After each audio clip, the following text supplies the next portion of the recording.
Hello and welcome to the Wad Fam Jock Pod. I'm Dylan Weaver. And I'm Andrew Sabo. And we are here to talk about episode 281. ... But not forgotten. Fantastic. Beautifully coordinated there, Andrew. I'm very proud of you. First Good take and work. everything. Great job, guys. I mean, as far as they know. Yeah, yep. Let's wrap it up. It's an episode written and directed by Phil Lawler. That's so unfortunate. I like it so much. There's some reasons it's a Phil Lawler episode. Oh no, Dylan doesn't like it. No, that's not what I'm saying, Andrew. Before we pressed record, I said I really like this episode, Dylan. If you don't like it, I'm going to be very upset with you. And he said nothing. Because it's funnier if I don't tell you. That's fair. That's fair. I don't want to show my hand. I need to keep you on edge. True. Maybe I should, yeah. If I just say before we record, yes, Andrew, I agree, it's great, then what's our episode going to be? Us having a good time talking about things we agree on. Yeah. That's terrible content. Nobody likes that. So look, this episode originally aired September 10th of 1994. It's the follow-up to the episode we covered last week, Gone, but it was recorded before Gone. So as we talked about last week, Gone is an episode that took a lot of work to wrangle technically. Mm-hmm. So basically, they had the script locked on Gone, but in order to keep the schedule moving ahead, recorded this episode, but not Forgotten, and then went back and locked That makes Gone. sense. Yeah. So this would this technically have been their last analog recorded episode? As far as being analogically edited, yes, I do believe this is the final one that is analogically edited. Wow, thank goodness we Because noted Gone that. is the first. Assuming that they actually kept doing that after Gone, and didn't continue to split it. Mm-hmm. And for what it's worth, I don't necessarily know that the other episodes to come weren't recorded before this one. Fair. I just know for a fact that Gone was. Is that from the official was guide? recorded after. It is. It is Lovely. from the official guide. Yeah. This is. Yeah. Just it's the next one in this. We've got one person to bring up cast wise in this, which is we have Scrub being played by Landon Arnold. That is Dave Arnold's son. Lovely. Who is the engineer on this episode. Scrub is a character who's actually been around for a little while. He winds up being in 5 episodes total. This is his 4th appearance. His whole thing is that he is Rodney's younger cousin. Oh? Which I had forgotten. But yeah, he's, loosely related, tied, I should say. Like, correct. He is. I mean, he's related to Rodney, but he's not. It says that he's mentioned in part 3 of Aloha Oi. Sure. Which I'm very surprised. Probably just Rodney mentioning his cousin. Oh, yeah. And they're fair. doing but like the backwards yeah. He is not my favorite character. Scrub. He's very poorly named. Poor guy. Like, what loving mother looks at their child on the day of its birth and says, now this one's Scrub? Right. I mean, related to the Rathbones, so... Sure. But, I mean, Mosley, completely normal last name. Yeah. Is Scrub, is that short for something? Scrubulous? Scrub Daddy? Yes, yeah. Oh, that's true. Scrub could have grown up to be the Scrub Daddy. Lovely. See? We love a Scrub Daddy. We do. Scrub Daddy, please sponsor this podcast. Yeah. I'm here for it. I'll take sponsorship money from the Scrub. Oh my gosh. I don't need the money. I just need more scrubs, honestly. I do a lot of dishes. I need more scrubs. Ship Scrub Daddies and Scrub Mommies and all the Scrub children. Yeah. The holiday Scrubs. There's so many. TLC doesn't want them. Send them right my way. That was no Scrubs joke for those. I did in fact get it, Andrew. Yeah, no. I mean, I will say the amount of emotion that Landon Arnold brings. I don't know how old he is when he's acting this, but I was impressed. Like, especially the bit at the end of the episode when he's just like sobbing. I don't know how they had to like bait him into that. Well, Andrew. Oh no. This is Dave Arnold writing in the official guide. You couldn't have teed me up better. So the scene in But Not Forgotten where Scrub is crying might sound a little too real. My son Landon is an adult now, but at the time he played the role of Scrub. We were in the studio recording his lines, but he wasn't getting the emotion of the scene very well. We kept giving him direction, and after a while it got to be too much for the little guy, and tears started to flow. Instead of stopping to console him, we realized we should get the lines when he was feeling the emotions of the part. The result was a powerful scene and a lot of razzing from my friends that I was a heartless father. By the way, Landon was fine afterward, and we grew up to have a great relationship to this day. That's what all fathers say when they've traumatized their children for their work. No, son, take it again. I'm sorry, Dad. That's great. Can it? Oh my goodness. That is actually hilarious. That's so funny. Because it does, too real is an accurate description. Oh, yeah. And Jack, I mean, yeah. Well, we'll talk about it. Any other context we need to get out of the way off the top? We can talk a little bit about the music for this episode. We get a John Campbell score, but this is the first time, or no, sorry, this is the second time. I don't know what the other time is, but where they had him. So typically John Campbell gets the script, writes the whole score, and then like they, record it, yeah. Right. And then they record the episode, record the score. Dave Arnold mushes them together, and there's the episode. This is the first one where John Campbell's score came in and was not what they wanted. They sent it back. So John Campbell rescored this episode. Apparently, the previous one was too much of a downer. That was really negative. I guess it took more of Connie's point of view than what the show's point of view was on the addition of Jack. And so, yeah, they... I was going to say, I feel like the score of this episode is very somber as it exists. Yes, but apparently this is more somber positive, whereas the original was somber negative. I would like to see somber negative, honestly. Yeah, I'd be curious, for sure. But... Man, that's a bold move. Like, I feel like I can't imagine John Campbell has a god complex, but getting it turned down like that, 281 episodes in, like there was no back and forth. Like, I don't know, guys, maybe you might be wrong on this. I've been doing this for a while. Yeah. Oh man. True. Does this episode have its own promo, or is it tied to the previous? Oh, it does have its own promo, Andrew. It's barely a second part. Coming up next time on Adventures in Odyssey, the absence of John Avery Whittaker leaves Whit's End in chaos. Connie, Eugene, and Tom struggle with their schedules and fear they'll have to close the place down. But when an old friend, Jack Allen, steps in to help, Connie wonders what his real motives are. Find out on the next edition of Adventures in Odyssey.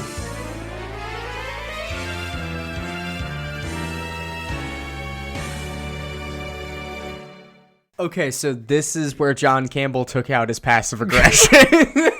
We got a Beethoven medley? Yeah, it was something. It sounded like Beethoven ska. Like, it was really so...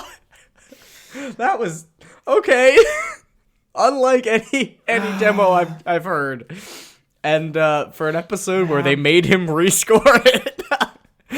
John Campbell doesn't do those music intros. Doesn't do the promos? For sure. It's just library music. Wow. Boy, that was a decision. Maybe the... For an episode with such dramatic tone, like this is the episode that wrestles with Whit leaving Odyssey. Like... You would think of all the intros and promos for it, it would be more somber or at the very least not like Beethoven polka. Da, da, da. Yeah. I'm not complaining. I mean, I love me some classical music. Yeah, I don't know what the Beethoven's Yes, fifth. yeah.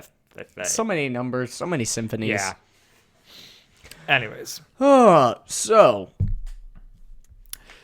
Yeah, the episode itself begins with an "Oh, Miss Kendall." yeah. Our favorite, and it sets the tone for the rest of this episode, unfortunately. Man, Dylan, you're going to make me not like this episode. That's not the goal, No, I know Andrew. it's not the goal. No. I don't think that there's anything that you could say that would take away from the words of wisdom that Jack Allen offers us at the end of this episode.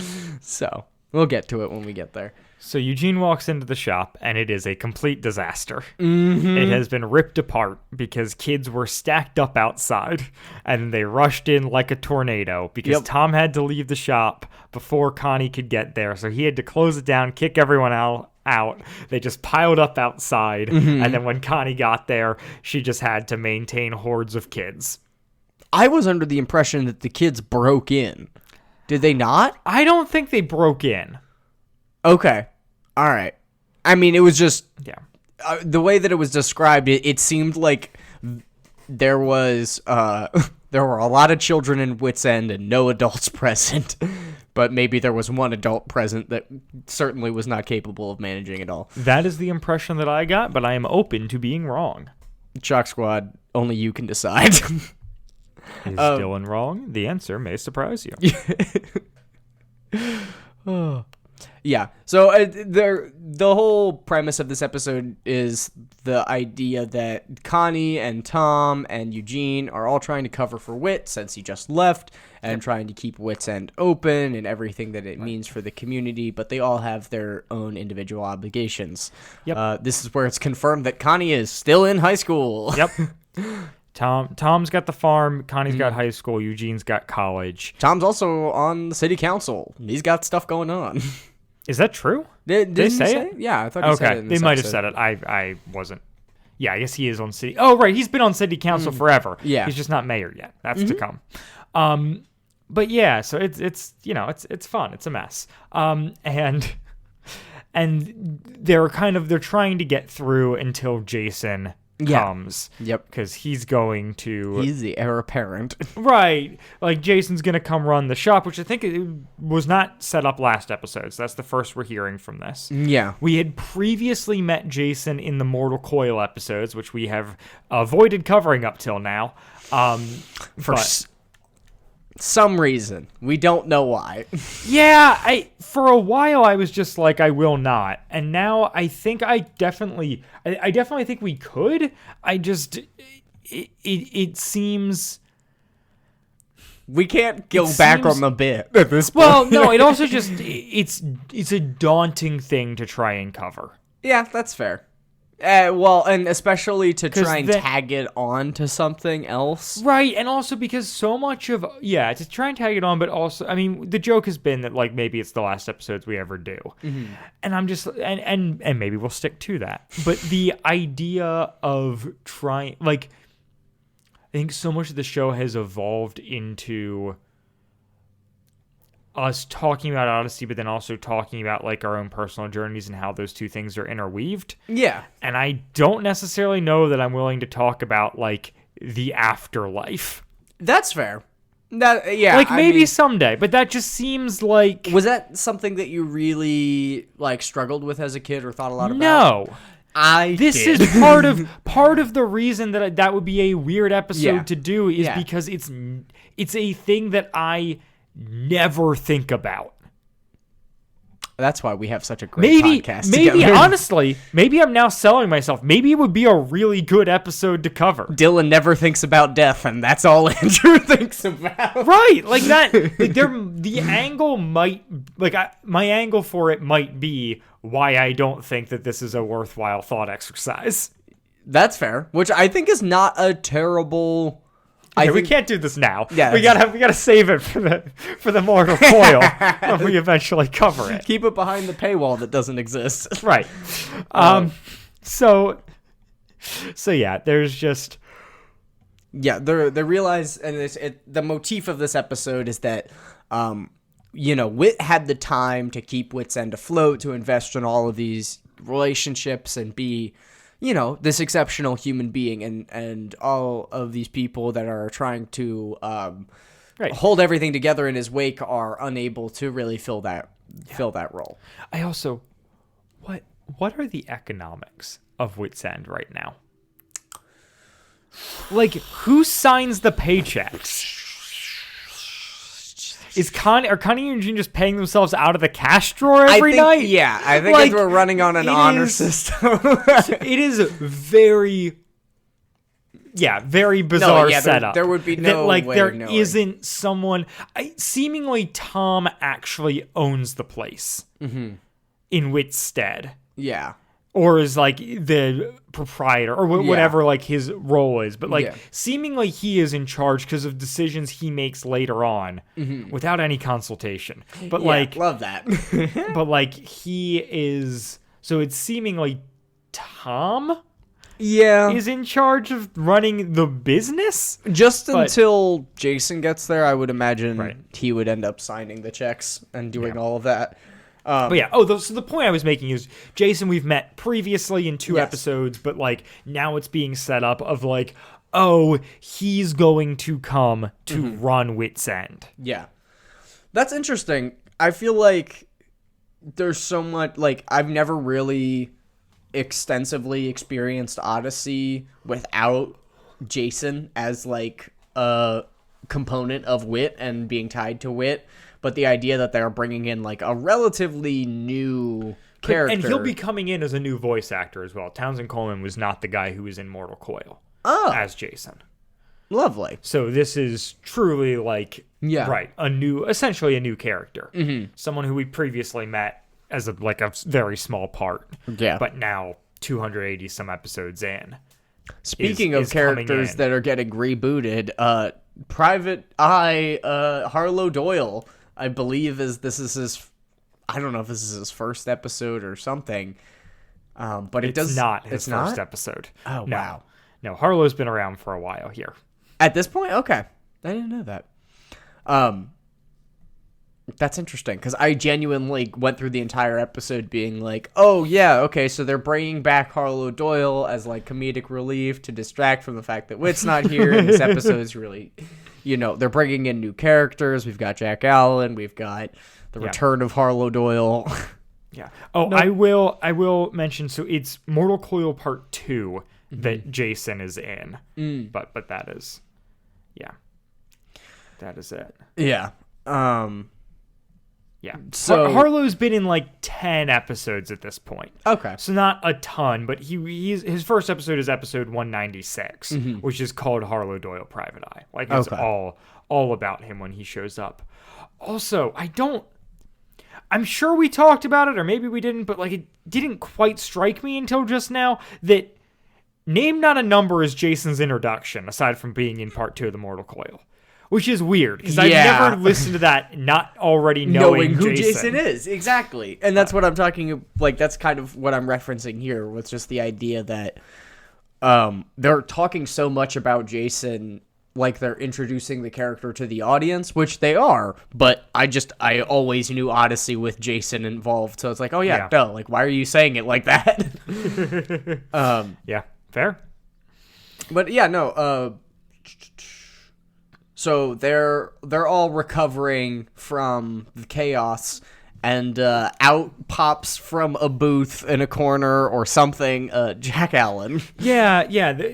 There's this conversation about like, oh man, like I know I'm forgetting something. I don't remember what it is, and then it's Eugene. Yeah, he thinks he forgot something, and then he's like, Jack Allen's here. Yep, it's Jack. Jack's there. He forgot to get him ice cream, and Jack just kind of sees himself out. Goes like, you guys are clearly like trying to figure stuff out. So Jack leaves, and then they're talking about like, can they close Wit's End? And Tom has this comment of just like, I'd hate to see like what the kids would get up to without this place.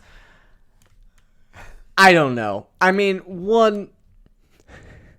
I don't understand how Wit's End functions as a business or anything as is. Yep. 2, Like, what are they going to be really getting? Like, they're going to be in McAllister Park right out front, a place where kids normally They're hang gonna out. hang out at Wonderworld. At Wonderworld? Like, is there a secret, really terrible, bad side of Odyssey where there's, like, tons of meth and drugs that we need to be keeping the They're children all away gonna from? go to Oswald Heights and just Yeah, the notorious Odyssey, like, human trafficking ring. Like, what are we really afraid of here?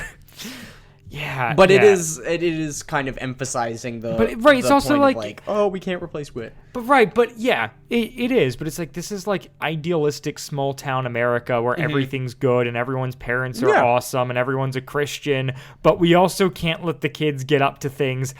Like, their parents can't handle them. Yeah. They have to have this ice cream shop. keep Otherwise, them. like, they're gonna rip the town apart. Yep. And it is just a bizarre decision. Yeah. Odyssey didn't have a drug problem until Wit left. Also, my pitch for how to solve this problem is we hire Katrina again. God bless. A character yeah. who is just dead, apparently. Yeah, she... Like, we started out with her being such a big deal. That was the whole impetus of this arc. Yeah. And then we are now 8 episodes into her not even being mentioned. Like, I don't know what happened. I assume Pamela Hayden was just Busy? unavailable. Yeah. But it is crazy to me. Well, and I guess I never realized how little they mentioned her at all. Like, that's the thing where it's like most of the Eugene, like, well, all of the Eugene road trip stuff, he's not really wrestling with it, understanding it. Like, it was all spurred on because of her, and there's just no acknowledgement. I don't know if in the death of Hal Smith, they just forgot, like they just fully dropped that thread, Yeah, that's or fair. if my assumption is that there's some reason that they can't get Pamela Hayden in, or are unconvinced that they want to send Eugene's character in that direction now. That's fair. And so they've just kind of put her off to the side, but it's weird that she doesn't even get mentioned. Yeah, no. Well, especially Like, she feels like she was introduced as a character who's like, hey, we're adding another person to the town of Odyssey. well, And now she's just gone. yeah, and it made sense when they were out of Odyssey, when they were on the road trip, when they were doing all Even those other then, things. I think it would have made more sense for Eugene to be thinking about Yeah, her and yeah, talking about it, yeah. especially as he has run-ins that are romantic in nature and just like all this stuff. I don't understand why it wasn't coming up, aside from like the writers just didn't like that direction or couldn't make it happen logistically. Yeah. And so they decided to like do a soft cancel of just like, we're never going to acknowledge this we person just ghosted again. Katrina. Yeah. Oh, that's a great way of putting it. The show has ghosted Katrina at this point. Poor. Oh, she deserves so much better. Yeah, it's so weird to me. But yeah, and so that's when Scrub shows up. Yep, he is very distraught. He doesn't want to lose his tooth. Yeah. And he and Connie have this heart-to-heart where he talks about really needing wit. And she's also like, yeah, me too. And he's like, when Jason comes, it's going to be called Jason's End. She's like, no, it's always going to be Wit's End in like a way that's really sweet and also like true. Yeah. And even in our hypothetical pitch in which Connie takes over, it's still going to be called Wit's End. Yeah. Oh, yeah. There's no way that they would ever change the name. But also, Even this in the episode, hypothetical- which is like Connie processing Wit's departure, is kind of the premise of this episode. Just makes me think about what would the episode look like where Wit has died. It would be so good. I want it so bad, and I know that I will never get it, and that's what upsets me so much. I don't know. I really love when this show delves into those more troubling circumstances and character situations, and then has to pitch it to kids to explain it to them, because kids are capable of understanding complex things and situations, maybe not in their full context, but they're definitely capable of grasping what has happened. And Sure. yeah, I don't know. I feel like, well, and we've mentioned it before, just with their new kind of format, they've gone farther away from those types of conversations, and it's a lot more of like the adult tells them what they should have done. Yeah. You know, and there's less of that, like, we're watching these characters figure it out and like be real people. Yeah. Yeah. And so there's, just this whole this in exchange between them. I would that's like to all say, did you centered. notice Jack not saying anything when he's like, because he comes out of nowhere. They Correct. complain about everything. He's just standing there silently, and then he leaves, and Yep. they're like, "Oh, what do you think of him?" And Connie doesn't like him, and they're like, "He thinks he's quiet." What'd you think? Jack is the most passive character to ever have existed ever. And I don't feel like it's a real character. I don't know. It's really difficult because I can't tell if he's just that like special of a person that he's very internal, he's very like self-assured and independent and really just completely stays in his own lane, like does not assume to involve himself. Because I could, if I was in Jack's shoes in this situation, I might say something, but there's a good chance I don't know anything about the situation. I might say, that sounds tough, Yeah. let me know or whatever. It's less bothersome early, and then I feel like with where the whole thing kind of ends with him, Yeah. it does make me go a little bit like, really? Like, Alan Young's doing a great performance here, but I just don't think he's written well. Yeah, the character on paper doesn't hold a lot of appeal, and I love Jack. Yeah. Like, he gets so good. There's so much great stuff to come from that character. When he's participating, but you're right, it does kind of feel like the world is acting upon him rather than him like navigating it. Yeah, it's bizarre. I just don't quite understand what the choice is. He doesn't fit into any archetype that I've ever seen of a character. And so I don't know. I think that's why I love it, because he is so reserved and like just very quiet, very kind, and very like considerate and generous, like especially like when he's talking to Eugene and he says like, "Oh, you seem like a genuinely kind person." Like, Yeah. that's so cool. And he references great. a letter that Whit wrote him. Yeah, Reference talking about Eugene. Yeah. Which is really sweet. And you can like you hear Eugene get like kind of choked up about the idea of it. And he's like, "Oh, he mentioned me." Yeah. And yeah. Like I agree. I think he is very passive, but I think that we've talked about it where Jack represents the Grandfather Whit yeah. versus Jason representing Adventurer Whit. And Jack's just 100% old man, like, I'm here to dispense wisdom and be a steady presence, but you're Right. gonna have to say something first, because I'm just bulling over here. Well, and you got to be careful, because if you do that, depending on how you would let that play, you would just wind up with a second Tom. Yeah. And so they're doing good things to distinguish him from Tom. But yeah, it's weird. And he doesn't feel like a character with much internality. Like, I'm like, I don't know what Jack's life is, what he's thinking. Yeah. He's able to just like come to Odyssey, stay here, take a job here, just like... There's no real explanation or dive into it. Yeah. And if he was written as somebody that's more of a talker and a teller, I think, that would have been more natural. But yeah, no, there is so much mystique around him, especially at this point in the show with how little we know about their background and everything. Yeah. Like, even if he said, like, oh, yeah, me and Whit were friends for years and we went to college together, that would have been different from saying, like, oh, I'm an old friend of Whit's. Like, Correct. that could be the Queen of England He's or... keeping things like... He's keeping his world as vague as possible. Yeah. And I can't tell if that's, like, an intentional character choice or if that's, like, just the writers not knowing. Yeah. Maybe... ¿Por qué no los dos? Why not both? And so... Yeah, Eugene, he's talking to Eugene about the Imagination Station, about how, like, they always wanted to travel through time as kids. Jack and Whit did. And Eugene kind of is like, oh, yeah, it's Whit's whole thing. And he's like, well, how much of it? And Eugene's like, well, maybe 50%'s mine, but, like, definitely not. The smaller 50%. Like, trying to be very humble about it. And I like this move from Jack of kind of like, no, like, acknowledge your own worth, Eugene. Like, it continues this thing that, like, Bernard set up last episode of, like, maybe Whit thinks you're ready. Like, maybe you can actually do this okay Yeah. without him. Yeah. Maybe you don't need him as much as you think you do. And this continues that trend in a way that, like, I'm a fan of.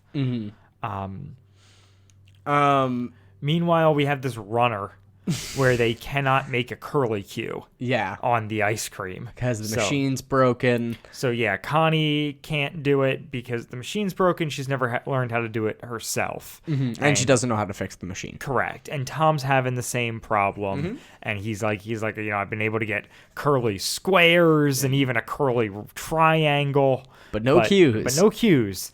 And he's like, you don't happen to know how to do that, how to fix that, do you? And Jack's like, no. And he's just like, full stop. Like, no, like he won't volunteer anything. Yeah. And then Tom makes the like, Whit could just, make the curly Q by hand. And Jack's like, well, who do you think taught him how to do that? And it's like the first time Jack in any way like says something. Yeah, well, so Tom is asking if Jack knows how to fix the machine, the curly Q machine, and Jack's like, actually, no, I don't. I always used to do it by hand. And he's like, well, if you know how to do it, then like, why don't you do it? And he's like, well, who do you think taught Whit? And yeah, I mean, it's a funny little bit. But yeah, no, you're right. It is like, and I don't know. I envy people like this a lot because they show so much restraint in their ability to. I make every conversation about myself. Like, that's my thing. Sure. Jack doesn't have that. Well, he's doing the opposite. Like, yeah, he's keeping it as far away from himself until they express desire for it to be about him. Yeah. But it's also a great position to be in, where it's like you are trying to respect other people's boundaries, their autonomy. Like, as much as Connie does get upset at him for like wearing Whit's apron and all of that, and being able to do the curly cues, like it would make so much more sense if Jack was not like you said, just passivity. That doesn't even seem like it's a word. But just passiveness incarnate, where he's like, yeah, I'm a wealth of knowledge, but I'm going to be right over here. Like, you come and figure it out. Yes. Yep. And yeah, it's so. It's with the giving people the dignity to fail. Sure. I really struggle with Jack in this episode of being like, I don't find you that likable. And I know that I will love you. So I'm a little upset by this, and I'm a little bit, whatever. But it is odd. Yeah, and so Connie comes in after. Tom's going to leave. Oh, yeah. And Tom's like, I guess I have to close the shop because they're not here. And he's kind of going on and on about that. And Jack's just standing idly by and is like, all right, I guess I'll walk out with you. And then Tom goes, wait, what if you could cover it? And Jack's like, oh yeah, I've been waiting all week for you to ask that question. Yeah. I'm like, what is this? Like, and I think that's, I don't know that it's necessarily the correct play. I think offering it respectfully, understanding it's none of his business and inherently would probably have been the best course of action. But that being said, like, obviously everybody in this town has a really close relationship with Whit, and him leaving is incredibly significant to all of them in ways that Jack is, only able to skim the surface of. So his idea of, like, I just don't want to throw myself in the middle if I'm not wanted is not necessarily bad. But it does kind of feel cheesy in the whole, like, well, he does really just want to be in the middle of it. Yeah. But he's not willing to offer anything. Right. It doesn't seem like he's too shy. No. It just seems that he has made a decision in life that he is never going to be a person who initiates anything. Yeah. And as the person he strikes me as somebody with autism. Honestly. As the person who feels like they have to, like, nothing in my life happens unless I initiate it. Yeah. It is then, he's just becomes a frustrating character in this episode for me. But he's sweet. he's still charming. He still has good moments. I'm not like down and out on him. It's a weird thing to be like, oh, the first episode we really get to know this character, and I'm like, yeah, pass. Yeah, no, he's just kind of like a weirdly knowledgeable fly on the wall. But yeah, and so Jack developed, like, as we mentioned, Jack kind of develops rapport with Eugene and with Jack. Yeah. With Tom Yeah. by covering. Well, and so our next scene is Harlow Doyle falling out of a tree Yep. in front of Stalking. Connie Kendall because he is stalking her, trying to figure out the kid who kidnapped Whit. And this Is illegal. is a continuation of a plot that was cut from last episode. Oh? So there was a plot in the episode Gone about Eugene, about Will Ryan, same guy. Yeah.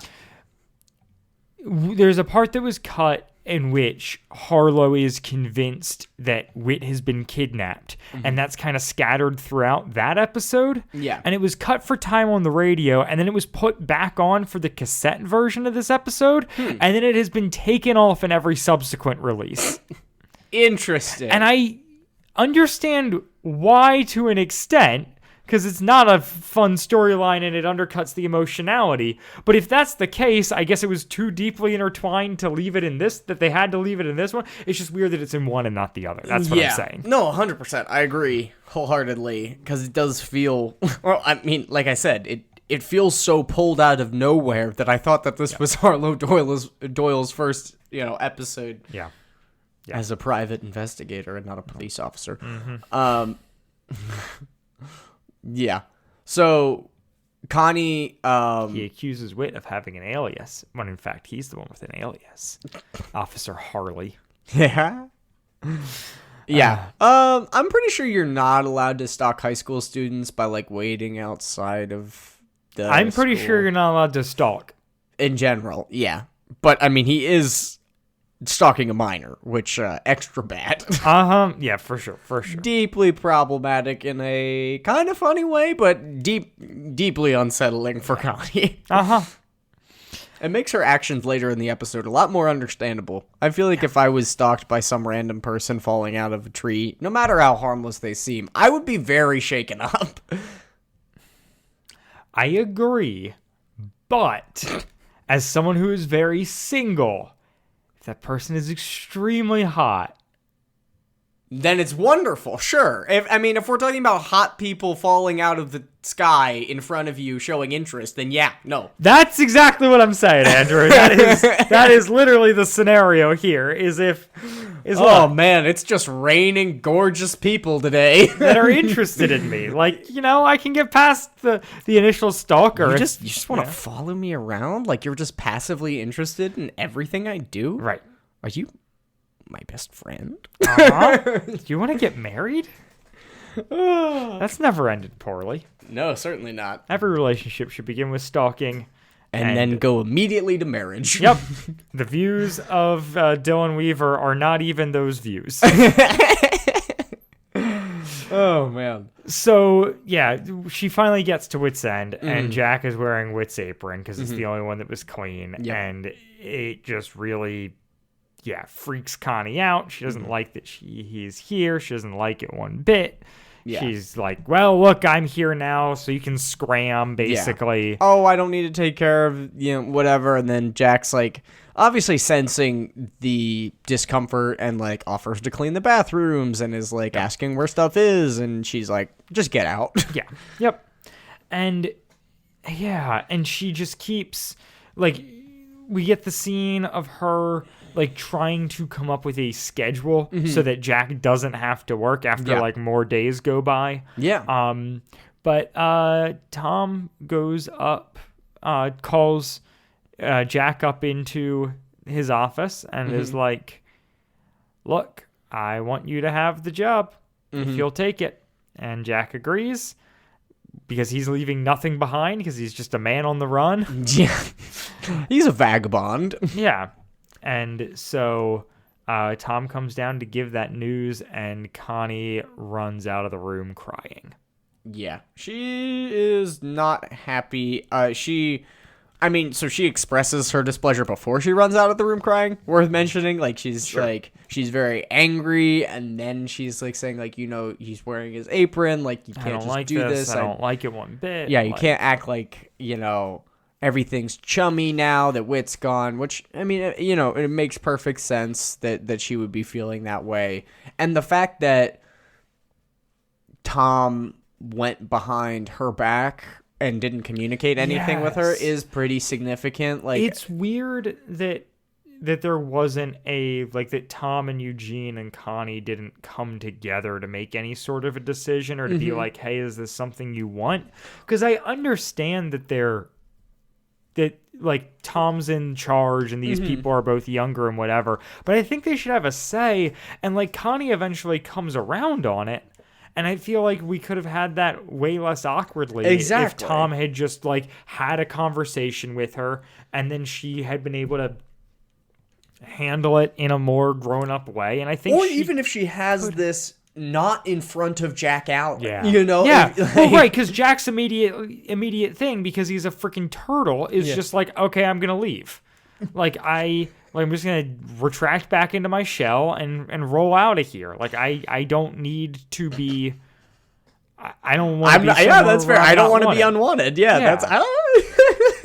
I kind of love that for Jack. You don't want me here? All right, figure it out.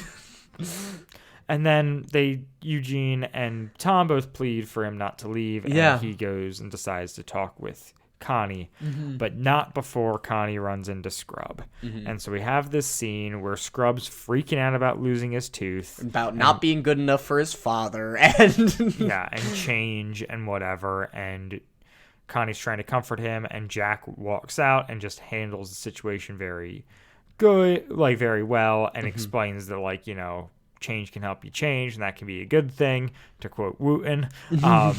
And yeah, just that whole interaction. Being brave in the face of change, I think, is the main thing. Correct. And and talks about how there's, an even better tooth that's, poking through, which is hilarious that no one told Scrub about adult teeth. He thought he was just... it was just gone. Yeah. Mommy, why didn't you ever lose any of your teeth? Right. And then Connie's like, that was directed towards me too, wasn't it? And he was like, actually, no, but I guess if you took something from it, good. And she talks about, how much it hurt that Whit left and how hard that's been. And Jack's like, oh yeah, I know that feeling. It hurt me when Whit left as well. Because they were such close friends. I mean, they definitely were more than acquaintances, I suppose. I don't know, what the realm of Whit's friend group and I don't know, but Whit left Jack for Jenny, and all I'm saying is there's a fanfic in there. Ooh, that's our last episode. Andrew writes the fanfic, and I yell about it the way I do about Phil Lawler episodes. Exactly. It's just you ripping my script about a Jack and Whit ship a new one. Yeah. This doesn't make any sense. Oh my goodness. Yeah. And then Connie has this line where she's like, as usual, I'm just taking out my feelings on the wrong people, which is such a bummer that that's Connie's MO. Yeah. I mean, also, relatively self-aware for a high schooler and not entirely developmentally inappropriate. Sure, I wish she had realized it sooner, but sure. Yeah, well, and I would say that this episode can get away with it a little better than others because there's so much emphasis about her being in high school. Yeah. Most of the time she's treated like a normal-ass adult with no significant, developmental concerns. But this episode, it's all about Connie's in high school and she's got to go to school. Eugene's in college. He's got school obligations. They're very... rooted in their own timelines at this point. So you make a good point. And the episode ends with Harlow making a citizen arrest on Eugene and them just being like, it's another normal day in Odyssey. Yeah. And Jack's like, what? Oh, goodness. Yeah. And that's the podcast. That's the podcast. Or that's the episode, I guess. No, I mean, it could be both. I don't know. I appreciate Jack's talk about change, and especially bravery in the face of change.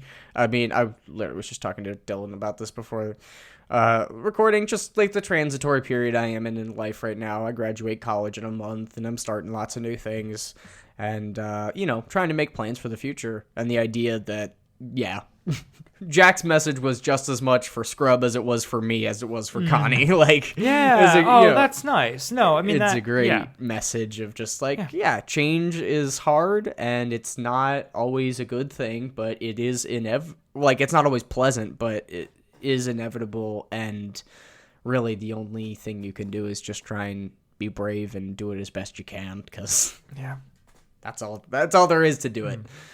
I feel like we've gone through a transformation in this show where I feel like early days I was like, no, Odyssey is good, and you were dunking on it. And now I feel like I've become the villain. Oh, yeah, no, who's it's 100% really reverse. critical of this show. And I'm sorry. I don't want to be. I don't think so. I like this episode. I think a lot of it works. You have a much greater understanding of what it means to write a good script than I do. I don't know that that's true, but thank you. You're at least better at having opinions, that's for sure. Yeah. And I would say that as time has gone on, I more appreciate the property of Odyssey, if that makes sense, less than like the practical nuts and bolts of the dialogue and how they interact. I just think it's cool that there's a weird evangelical Simpsons. Yeah, evangelical Simpsons. Yeah. Well, and so I want to read this last bit. This is from the Odyssey Complete Guide. It kind of talks about this episode and the last episode and frames it in like a really interesting manner. But this is Phil Lawler writing. Where Gone emphasized the surprise and loss that Eugene and our audience felt about Whit's departure, but not forgotten, helped us see the situation through Connie's eyes. Connie represented those in our audience who felt confused and resentful about the disappearance of such an important character. We wanted to assure our listeners that Jack was not going to replace Whit, but serve as a character of his own. Thus, the scene between Jack, Connie, and Scrub was actually about Hal Smith dying and all the changes that occurred. Fantastic. And my thing is that this is like the difference between McCusker and Lawler, whereas last episode was McCusker, and you get all of that, but it's like in the subtlety, and this episode is just kind of bashing you over the head with it. Yes, it's overt. And that is, just like will always be my gripe, I think. But like I appreciate. Why show when you can tell and then tell again, right? And then tell a third time, right? And I don't. Yeah, it's not that I absolutely hate that, and I think this episode is. I think it's okay that it's on the nose because of everything that it's trying to do. It's functional. It's just like the last episode got me to a place where I cried. Yeah. And this episode at no point made me feel emotional.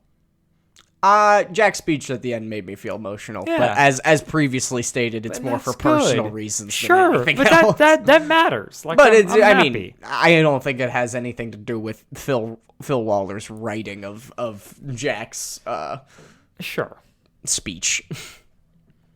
Sure, but yeah, I don't know. It's still, it's I don't know. It's a piece of the puzzle, and it works as such. Oh, certainly. Dylan, do you have anything to plug this week? No, I don't think so. Nothing's really coming to mind. That's fair. Do you have something you'd like to plug, Andrew? Maybe something that you plug will trigger something in me. I